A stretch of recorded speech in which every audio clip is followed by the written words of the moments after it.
Soup to nuts, this is the granddaddy of what we'll call modern day hockey cards. I think the 79 Gretzky, it's right in that vintage to modern transition time. This is the card. If there ever was an 86 Fleer Jordan equivalent in the realm of hockey, it's got to be the 79 O-Pee-Chee Gretzky.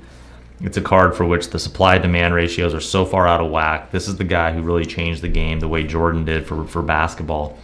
And considering the scarcity of this card in high grade, it's just a staggering investment opportunity that I think the world's still trying to wrap their brain around. Far too affordable compared to how rare this is in high grade.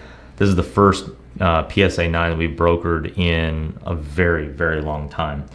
They just don't surface often enough, and it's partly because they just don't exist. There aren't that many of them.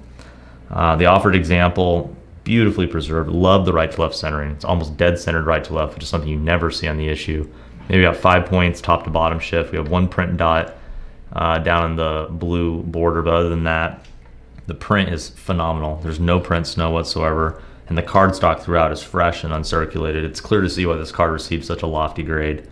It's just one of the best, Gretzky rookies that we've ever had a chance of brokering, and we're delighted to feature it.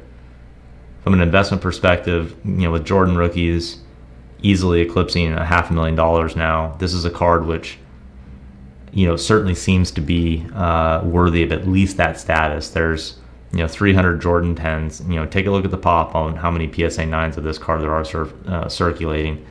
I think there's definitely a reckoning to be had here. This is a card which is worth every bit as much, especially when, in that supply-demand ratio. I just absolutely think this is an important issue that we won't have many opportunities to, put onto the public marketplace. These are cards which are going to increasingly trade privately. They won't surface publicly. This is a rare opportunity. We encourage people to take a close look.